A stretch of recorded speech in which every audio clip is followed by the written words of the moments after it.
Kalbame su Šalčininkų rajono Vladislavo Kozakevičiaus laisvalaikio ir sporto centro direktorė Julija Koženevska. Šalčininkėliuose įsikūręs centras yra svarbi traukos vieta ne tik vietos bendruomeniai, bet ir viso Šalčininkų rajono gyventojams. Čia susitinka sportas, aktyvus laisvalaikis ir daug įvairių iniciatyvų skirtų skirtingo amžiaus žmonėms.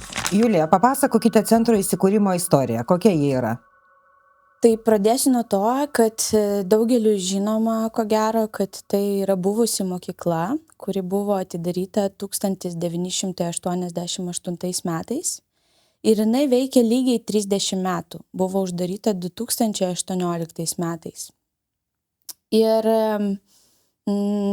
liko pastatas, tokio visai neblogo stovio.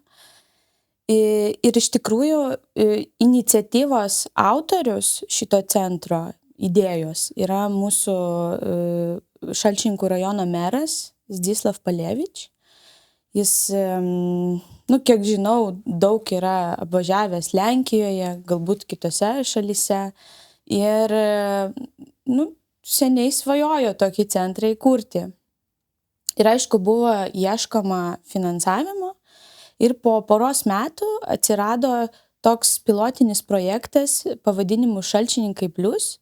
Jis buvo pristatytas Vidaus reikalų ministerijai ir buvo patvirtintas finansavimas. Tarp kitko, tą finansavimo sutartį buvo pasirašiusi tuo metu einanti vidaus ministrės pareigas Rita Tamašūnienė. Ir po to, kiek žinau, aktyviai domėjosi projekto eiga, dalyvavo mūsų centro atidaryme. Ir nuo to laiko prasidėjo visi darbai. Be to, mūsų Šalčininkų rajono savivaldybės strateginio planavimo ir investicijų skyrius kartu su vadove Donata Ašmankevičienė jiems pavyko pritraukti dar papildomą finansavimą projektu Interreg Plus Lietuva-Lenkija. Ir jeigu Šalčininkai Plus projektas finansavo centro vidaus visą sutvarkymą, įrangos, baldų pirkimą, pilną remontą, tai Interregas finansavo teritorijos sutvarkymą. Buvo pastatytos krepšinio tinklinio aikštelės, teniso kortas, visa infrastruktūra sutvarkyta. Ir vardas suteiktas buvo ar iš karto ir kodėl būtent Vladislavo Kozakevičiaus? Iš tikrųjų labai įdomu tai, kad daugelis žmonių iš Lietuvos, jeigu mes priemam grupės iš Lietuvos, nežino turbūt, kas yra Vladislavas Kozakevičius. Jie nežino, kas tas yra Kozakevičius, o kai mes priemam delegacijas grupės iš Lenkijos, bent keli žmonės, o kartais ir visi grupės nariai tikrai žino, kas yra tas Vladislavas Kozakevičius. Taigi, kuo jis buvo susijęs su šalčininkėliais, nes visiems žinomas kaip Lenkas iš tikrųjų. Ogi tuo, kad jis yra gimęs Šalčininkėliuose ir jų namai stovėjo šalimais centro net. Po to mano žiniomis tas namas jų buvo pilnai perkeltas į Rudaminą, galbūt kažkada važiuosiu ir surasiu tą namą, gal pasidarysiu nuotraukas į mūsų būsimą muziejų. Ir iš tikrųjų idėja pavadinti šitą centrą jo vardu irgi yra mūsų mero. Jis norėjo kaip tą žmogų pagerbti. O kuo jis pasireiškia iš tikrųjų pasaulio mastu? Jis yra labai garsus kartininkas. Ir kuo jis išgarsėjo, tai 1980 metų olimpiadoje buvo pagerinęs pasaulio rekordą Maskvai. Ir vienas įdomus momentas, aš čia nesiplėsiu, bet pasakysiu keliais žodžiais, kad jis dar išgarsėjo savo gestų Kozakevičiaus, apie kurį po to visas pasaulis sužinojo. Ir jis iki šiol gyvena, šiandien jam 72 metai, jis gyvena Hanoveryje, Vokietijoje, kažkur šalia Hanoverio. Ir porą kartų buvo atvažiavęs pas mus į svečius. Tai va. Kaip reagavo, kad jo vardu pavadintas centras jo gimtinėje? Aš manau, kiekvienas žmogus reaguotų Kaip pagarbo ženklas priima. Taip. Ir, aš apie Kozakevičių gal daugiau nesiplėsiu, tik parekomenduosiu norintiem pažiūrėti labai gerą filmą apie jį, vadinasi Po zloto. Buvo sukurtas visai neseniai. Ir asmeniškai aš žiūrėjau šitą filmą kokius 3-4 kartus ir visada verkiau. Tai tikrai rekomenduoju šitą filmą pasižiūrėti tiems, kas nori susipažinti su juo. Kaip trumpai pristatytumėte centrą šiandien? Galbūt tiems žmonėms, kurie dar labai mažai žino apie jo veiklą. Kai reikia atsakyti trumpai, dažnai atsakau, kad pavadinimas kalba už save. Mes esam laisvalaikis ir sportas. Sporto centras. Bet jeigu reikėtų šiek tiek išplėsti atsakymą, tai yra laisvo laiko praleidimo platforma, kurioje randa savo veiklą žmonės nuo darželinukų amžiaus iki N, sakykim. Ir šiandien centre vyksta jau 10 veiklų ir esam paskaičiavę tokią statistiką, kad vieną dieną centre apsilanko vidutiniškai apie 200 žmonių. Tai yra daug. Aš manau, kad kaimui iki 1000 gyventojų tai yra tikrai daug. Tai turbūt centras užima tikrai svarbią vietą Šalčininkų rajono bendruomenės gyvenime. Juk į centrą atvyksta žmonės ne tik iš Šalčininkėlių, Šalčininkų, bet tikrai iš viso Šalčininkų rajono. Žinot, aš mūsų veiklą išskirstyčiau į 3 tokias pagrindinės funkcijas. Pirma, tai mes darom nemažai smulkių renginių, edukacijų skirtų vietos bendruomeniai, tai kaimo arba Šalčininkų seniūnijos bendruomeniai. Antra, mūsų centre vyksta daug nuolatinių fizinių užsiėmimų, tokių nuoseklių, kur žmonės lanko treniruoklių salę, kovos menų sportai, sporto salės sportai, krepšinis, tinklinis ir panašiai. Ir dar galybė kitų užsiėmimų. Ir trečia, mes organizuojam ir rajono mastu renginius. Tai grill vasara, ta pati grilio čempionatas, sporto šventė Judėk. Neseniai organizavom stalo teniso mėgėjų varžybas. Tai čia jau tokius minite tradicinius renginius centro. Kadangi mes esame dar jaunas centras, tai tradiciniais mes tik galim potencialius renginius vadinti. Tuos, kur klausia, ar vyks kitais metais. Nes mes veikiam tik nepilnus 3 metus. Tai dar visai mažai. Ir dar vienas mums visai netikėtas aspektas yra tai, kad centras tampa ar jau tapo turistinių taškų, nes tikrai nemažai priemam grupių ir iš užsienio, aišku, labai patrauklus taškas svečiams iš Lenkijos ir kitų šalių, iš Vokietijos ir kitų Lietuvos miestų. Ir mes vedam ekskursijas, pasakodami apie Šalčininkėlių istoriją, apie centro sukūrimo istoriją ir žmonės dažnai nustemba mūsų veiklos gausa ir daugiafunkcionalumu. Tai va, taip pat pas mus yra ir 50 miegamų vietų, tai mes atliepiam ir stovyklų, ir apgyvendinimo poreikius svečiams.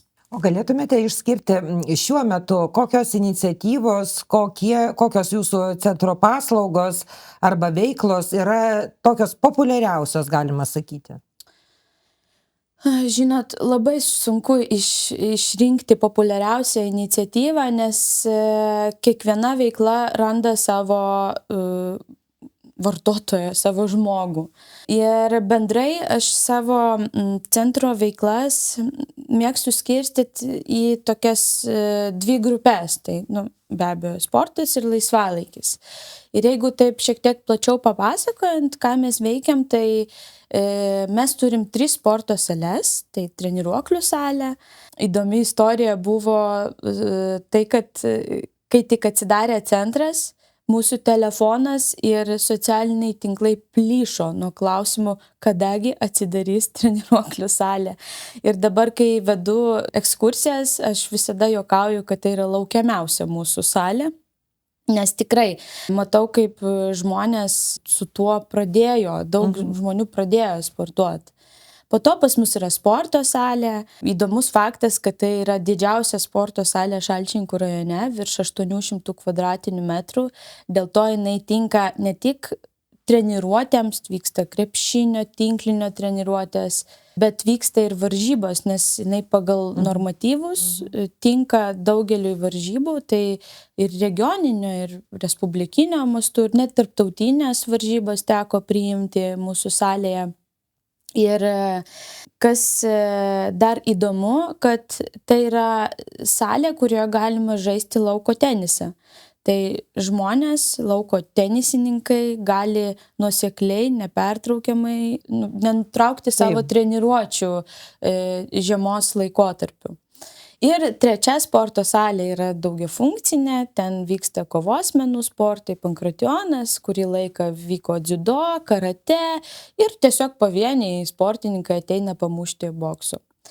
Į laisvalaikio korpusą įeina jaunimo kambarys, amatų ir menų dirbtuvės, vaikų žaidimo kambarys, biblioteka, konferencijų salės. Tai matot, mums sunku išskirti populiariausią veiklą, nes mūsų centras apima labai daug veiklos spektrų. Tiek daug veiklos, jos rūšių. Koks administracinis kolektyvas dirba centre? Iš tikrųjų, 22 metais buvau likus viena kartu su buhalterė, bet šiandien mūsų kolektyvas išaugo iki berods 7, čia apie administraciją kalbant, iki 7 žmonių. Daugelis, aišku, turi pusę etato, bet vis tiek kiekvienas mūsų kolektyve turi labai svarbų vaidmenį, nes mūsų nėra labai daug atitinkamai. Dėl to kiekvienas vaidmuo yra labai svarbus mūsų kolektyve. Ir aš, aišku, labai dėkinga už jų darbą, už jų atsidavimą. Ir kai priimu į darbą naują žmogų, visada sakau, kad teks įsimylėti šitą centrą, nes tai labai jaučiasi. Ar žmogus dirba iš meilės, nuoširdžiai, nes vis tiek tenka dirbti su žmonėm. Ir manau, kad didžioji dalis yra įsimylėję. Julija, dabar, kad mūsų žiūrovams būtų truputį aiškiau. Veiklas tiesiog pavardinkime, galbūt kažkas nežino ir norėtų užsiimti kažkokiamis veiklomis centre. Tai vaikams ir jaunimui. Kas? Šiandien savo veiklos pagreitį gauna atviroji jaunimo erdvė, kuri neseniai yra įsikūrusi. Žinot, jaunimui nebūtina visada aktyviai kažkur dalyvauti. Kartais svarbu turėti kur tiesiog būti. Būti, susitikti su draugais. Tai atvira jaunimo erdvė, manyčiau, atlieka šitą funkciją. Ir jeigu anksčiau stebėjau, kad taip gėdėjosi ateiti, galbūt taip nedrąsiai, tai šiandien jau vos ne kiekvieną dieną matau foje laukiantį jaunimą, kada ta erdvė atsidarys. Toliau pas mus dažnai vyksta edukacijos. Edukacijos vyksta įvairaus amžiaus žmonėms. Kokiu principu mes tas edukacijas kūrėme? Mes atidarome kalendorių ir ieškome minėjimų. Pavyzdžiui, Liepos mėnesį vyks diena be plastikinių maišelių. Ta proga mes darome kažkokią edukaciją. Arba vaisių diena, vasarai labai tinka. Neseniai vyko aplinkosaugininko, berods taip vadinasi, diena, kur mes ir kas įdomu, kad mes atradome savo tokią nišą, nes kultūros centras siūlo labai daug renginių, įvairių paslaugų. Sveikatos biuras siūlo sveikatinimo įvairių paslaugų. Ir mums nuo pat pradžių buvo labai sunku, kad nesikartot. Ir šiandien mes jaučiamės atradę savo tokį identitetą ir nišą, kurioje veikiam. Ir matosi, kad mes atliepiam gyventojų poreikius. O kalbant apie tas edukacijas, jūs patys jas sugalvojat ir patys jas organizuojat? Ar vis dėlto tenka pasikviesti dar iš kažkokių profesionalų? Mes dauguma bandome patys, bet kartais ir pasikviečiam kažką, pavyzdžiui, ten arbatos dienai, žolininkę buvom pasikvietę, muilo gamybos specialistę. Įvairiai. Mes laikome tą balansą, kad ir patiem neužsikapstyti tose edukacijose ir kad kažkoks svečias, įdomus žmogus atvyktų pas mus. Tai čia tinkamos ir jaunimui, ir kito amžiaus žmonėms, o seniorams, vyresnio amžiaus žmonėms, kokių veiklų pavardinkite irgi dar? Žinote, aš pasakyčiau, kad norint būti aktyviam amžiaus nėra. Nu, taip. Tai suaugę, aišku, jie renkasi tokius nuoseklius nuolatinius užsiėmimus. Tai pas mus vyksta zumba, šokių tokios treniruotės, vyksta joga, vyksta pankrationas, aišku, ir vaikams, ir suaugusiųjų grupės yra funkcinės treniruotės. Labai aktyviai naudojasi treniruoklių sale. Kas liečia vaikų, nepaminėjau, pavyko pritraukti gimnastikos užsiėmimus, krepšinio akademija pas mus irgi dirba, tinklinis, tas pats lauko teniso irgi atvažiuoja treneris treniruoti, nuo šių metų pavyko pritraukti. O sakykit, Julija, ar stebite, kaip keičiasi jūsų centro lankytojų poreikiai? Bet per tuos centro gyvavimo metus? Šiandien žmonės ieško įvairovės. Jei anksčiau juos galėjo patenkinti kažkokia viena veikla, tai šiandien jiem reikia pasiūlyti kelias veiklas. Ir iš tikrųjų aš sulaukiu nemažai padėkų, ypatingai nuo mažų vaikų tėvų, kai pritraukiame veiklas vaikams, kad nereikia važiuoti į sostinę. Nes, aišku, atrodo, Vilnius yra netoli, bet žmonės šiandien labai taupo savo laiką. Ir vertina laiką, kitus kaštus. Ir jiem reikia regionuose tokių veiklų.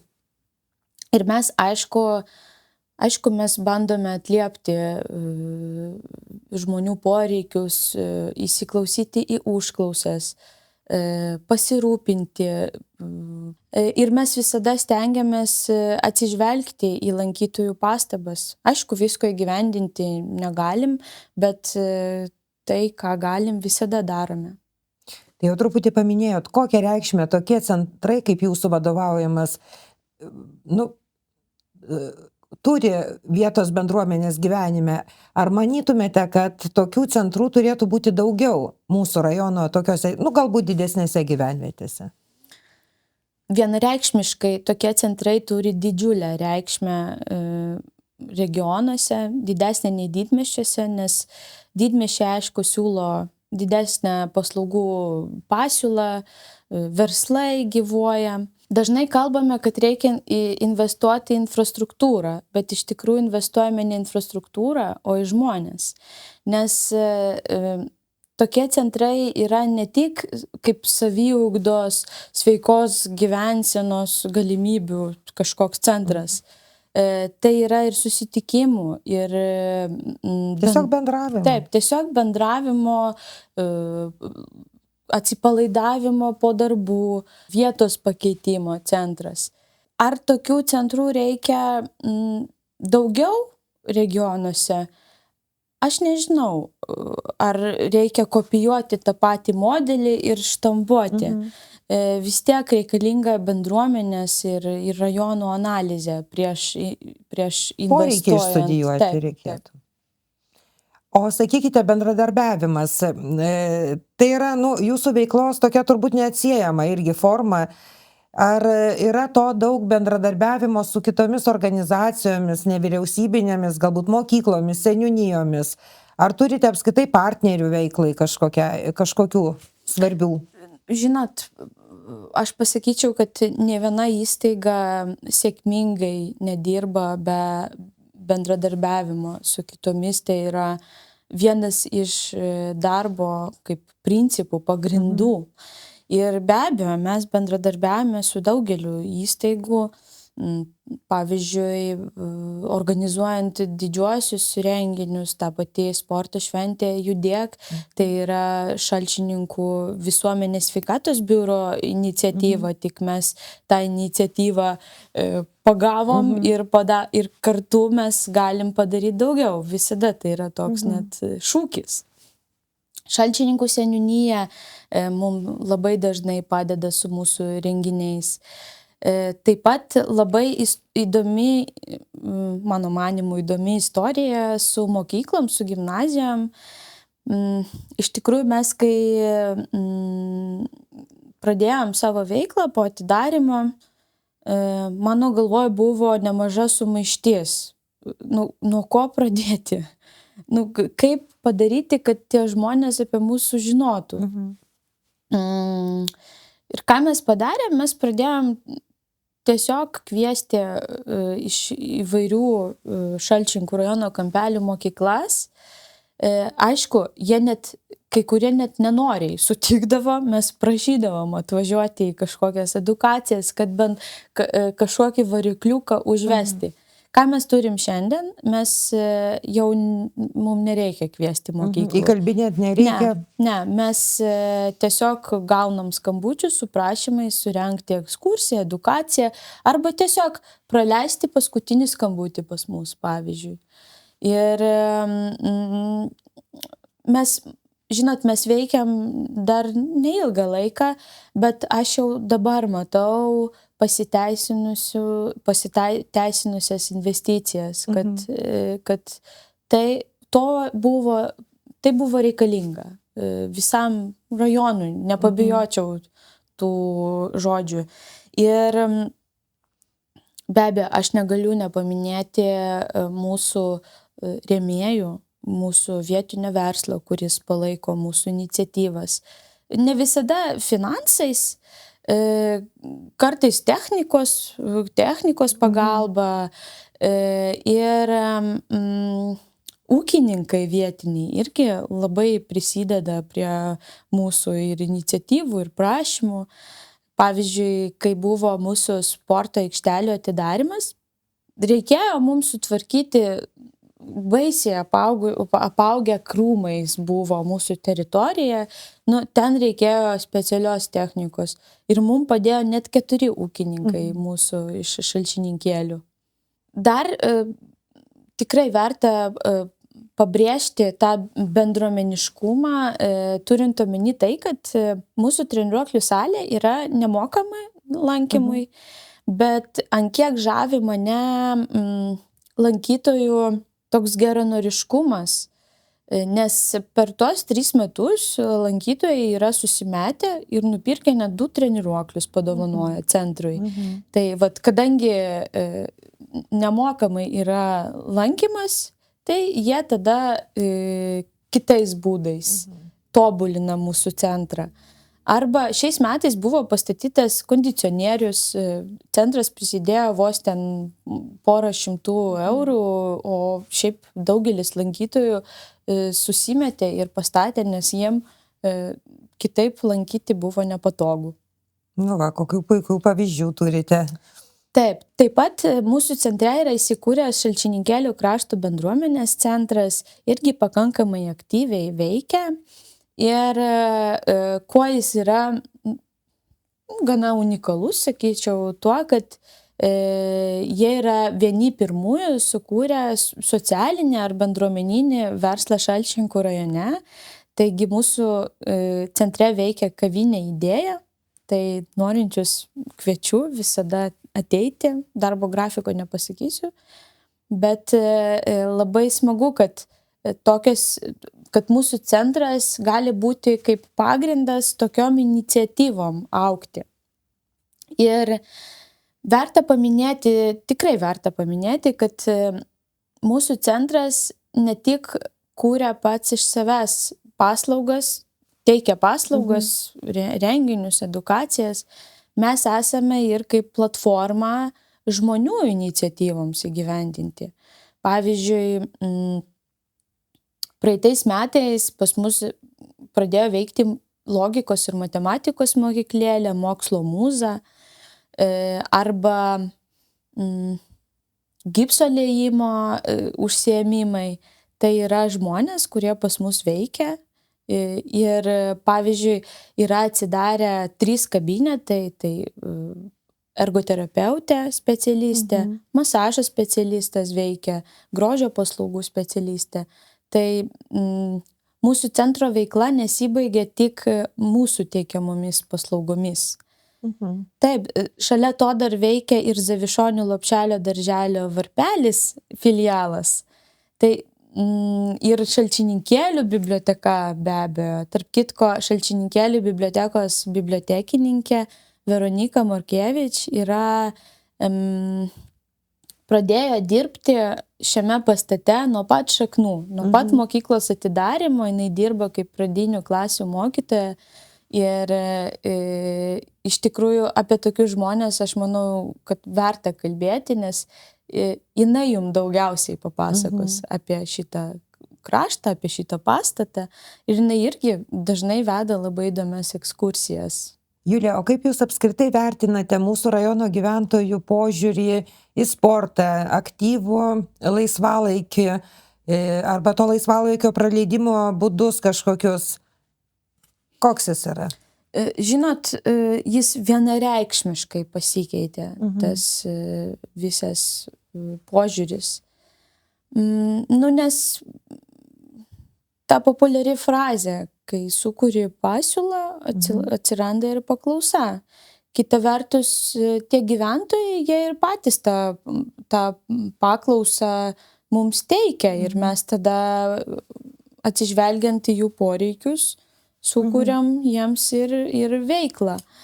Ir man patinka, kad iš esmės pats požiūris į sportą ir aktyvų laisvalaikį pasikeitė.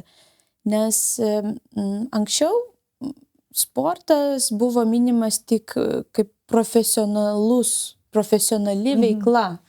O dabar žmonės į tai žiūri kaip į tiesiog gyvenimo būdą. Ir man labai smagu žiūrėti, kaip mūsų salės yra pilnos žmonių iš tikrųjų. Ir kokia veikla be atsirastų, vis tiek grupė prisipildo galiausiai. Sako, kad aktyvus laisvalaikis keičia net žmonės. Tai Be turbūt tiesa. abejo, jaunina.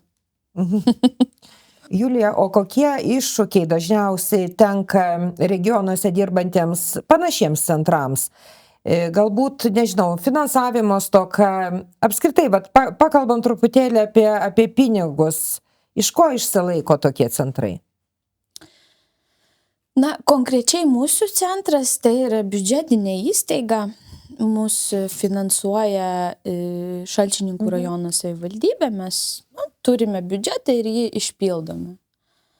Bet kalbant apie iššūkius, aišku, finansavimo trūksta visiems. Tai yra ne paslaptis, visiems to finansavimo reikia. Bet aš vardinčiau šiek tiek kitus iššūkius. Pavyzdžiui, specialistų pritraukimo į regionus. Nes tai, ką mes turime šiandien, tai yra nuoseklaus darbo rezultatas iš tikrųjų.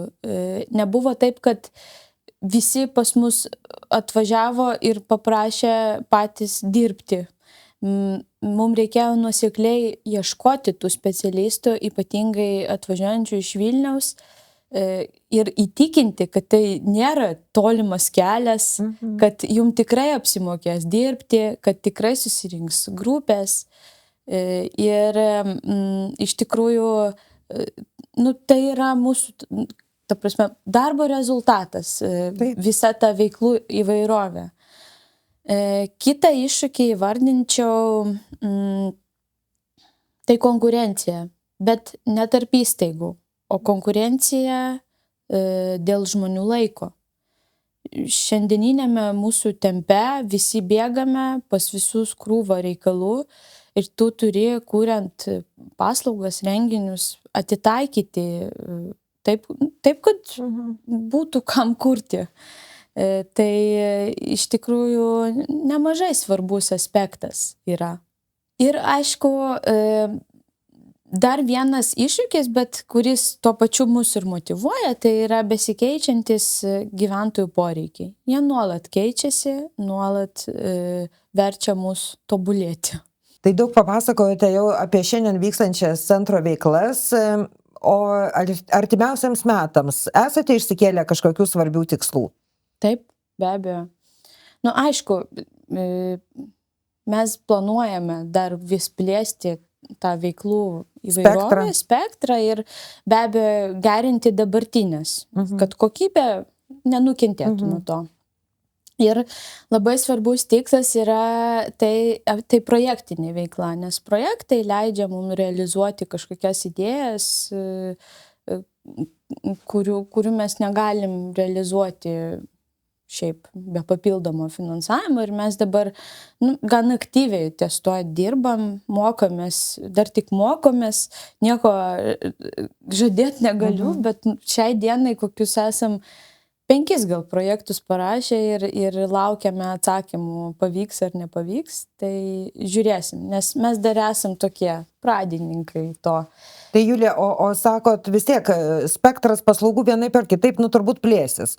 Tai kažkokių tai pokyčių tai reikalaus ir infrastruktūroje. Ar jūs įsitenkate jau dabar į tas erdves, kurias turite?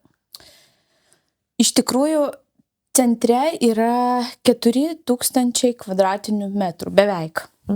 Ir mes neturime laisvų patalpų. Visos jos yra įveiklintos. Bet aš sakyčiau, kad nėra poreikio investuoti į sienas daugiau, naujų statybų tikrai nenusimato, bet iš tikrųjų tai buvo mūsų vėlgi gerbiamo mero ir idėja, ir svajonė susitvarkyti esantį tvenkinį šalia Šalčinkėlių ir tą esantį mišką. Tai šiais metais jau buvo paleistas procesas, dar yra projektavimo stadijoje, bet poros metų bėgyje planuojama sutvarkyti, jau investuoti į žaliavą, į gyvastį tą.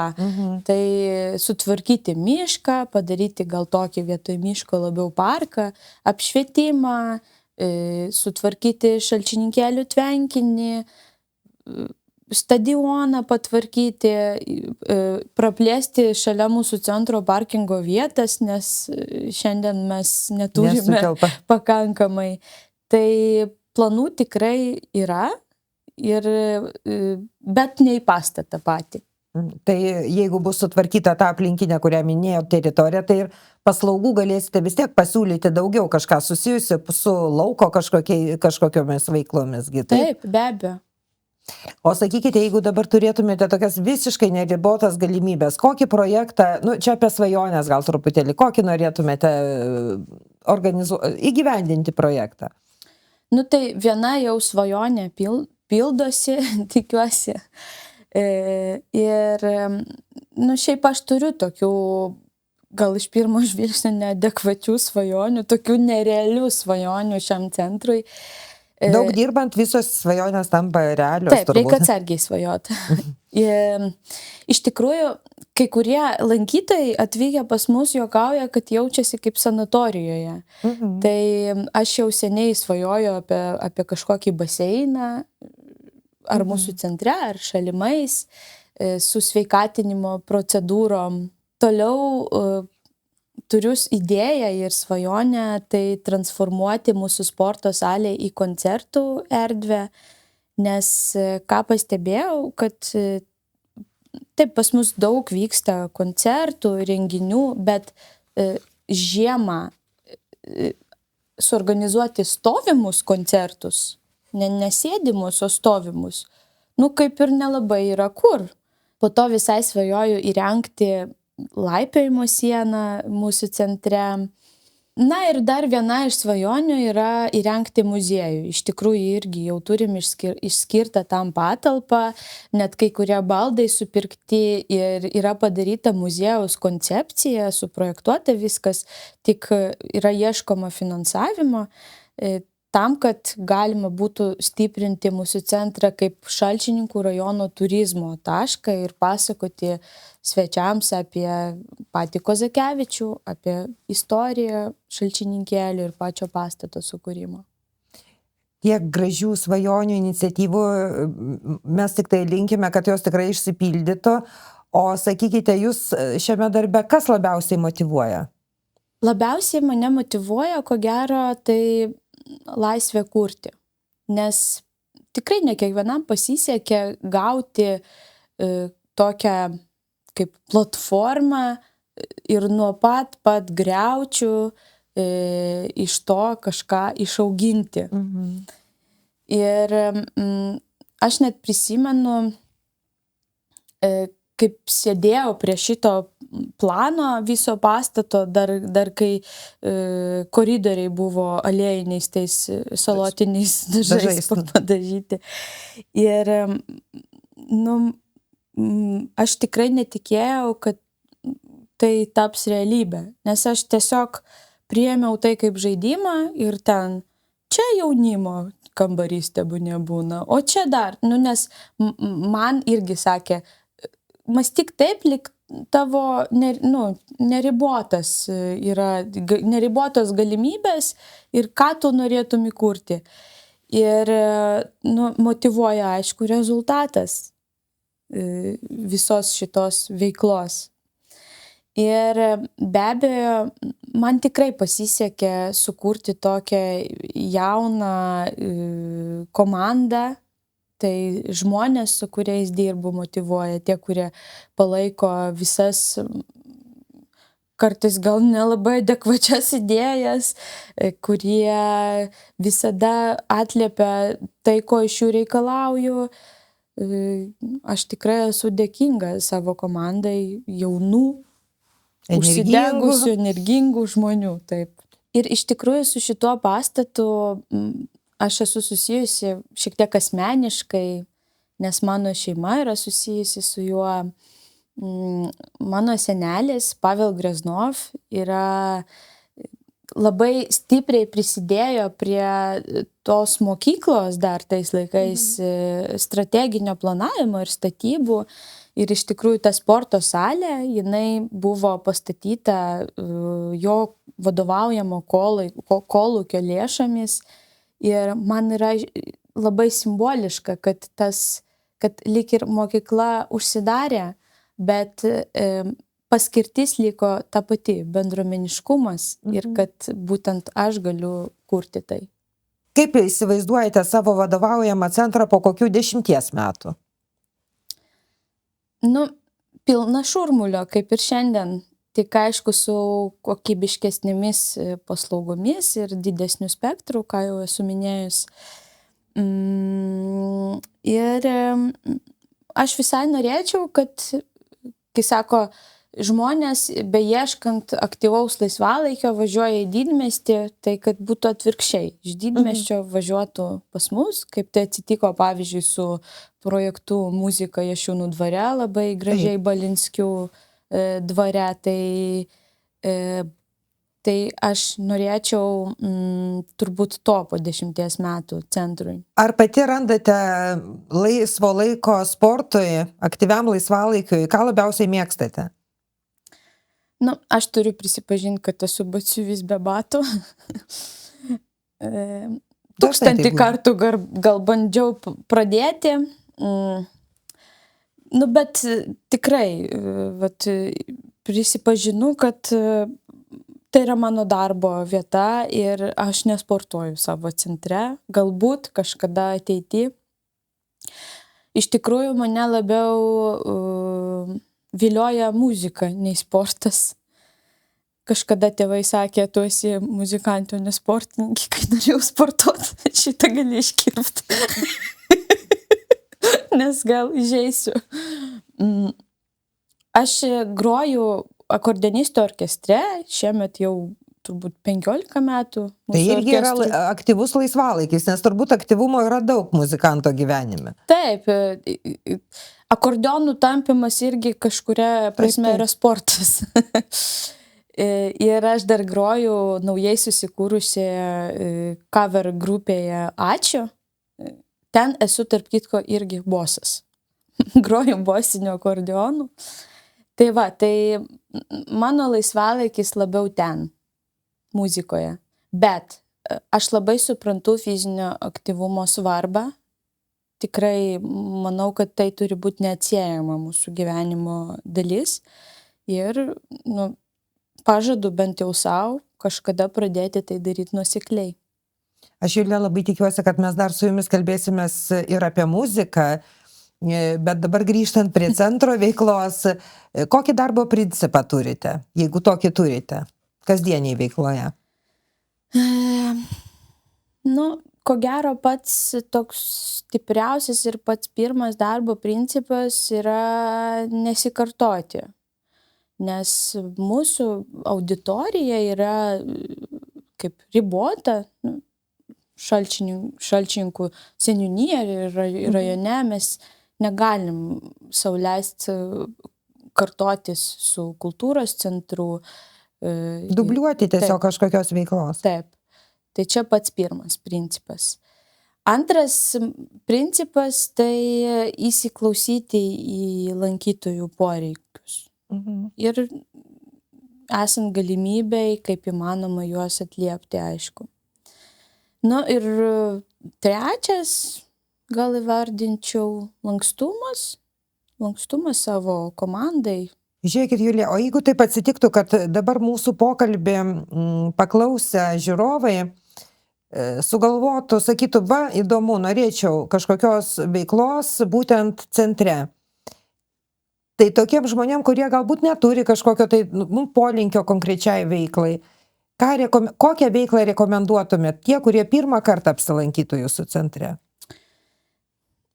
Aš ko gero rekomenduočiau, ieškant nuolatinės veiklos, aš rekomenduočiau ateiti į mūsų kažkokius organizuojamus renginius. Pavyzdžiui, mes kartą ten į pusmetį organizuojame kokią šokių pamoką su kviestiniu svečiu. Arba neseniai buvo tarptautinės jogos dienai skirtas užsiėmimas, tai joga.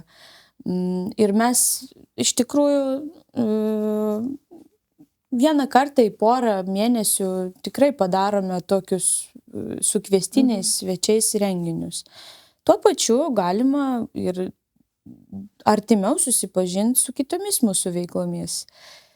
Kita vertus, mes sulaukėme skambučių tiesiog į mūsų centro numerį, kurie ieško savo veiklos ar savo vaikams, ir mes visada nukreipiam į mūsų tinklalapį, svetainę vkcentras.lt, kur yra mano manymu labai aiškiai ir taip labai gražiai išdėstytos visos veiklos, kas pas mus yra, ir jeigu nenorit važiuoti, galima susipažinti per tai.